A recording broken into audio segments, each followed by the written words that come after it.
Welcome back for step 4 in my organic sequencer. This one was the user interface.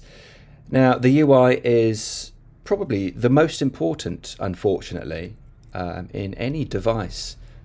You could say if it looks like trash, no one's going to use it.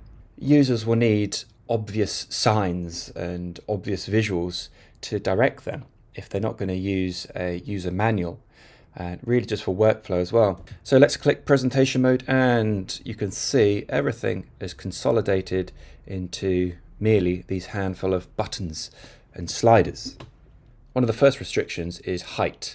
You can't go any higher or lower than this line here given to you. You can go as far left and right as possible, or there must be a restriction, but you don't want to be scrolling left and right. You want to see the whole user interface all in one as you're manipulating or creating sound and music. So I had this idea of having like a horizontal and vertical workflow.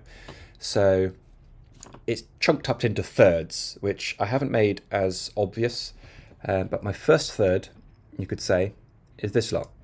That's the audio engine and the MIDI engine. You've got the gain slider here on the far left hand side.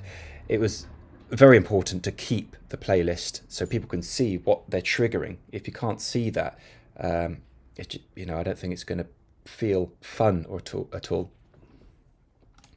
I've left these little buttons in that flash when we're getting a signal sent through them, which is these. I like that because you can see what step in the sequence you're triggering, which I think is quite important. When it's going through the sequences, they will illuminate like this. I'm calling this an Ableton orange. And I've got the kind of grey colour as well, which seem quite nice. Below we have the gates as well, so you can mute a step in the sequence. Again, it's the same colour, just offering a bit of consistency. The text over there is a little brighter, but I'm not too bothered at this stage. Underneath we have our notes, which we can change up and down, and of course the velocity. So that's what I'm calling the first third. And the second third is just our sample buttons. So kind of grouping all of these stages together.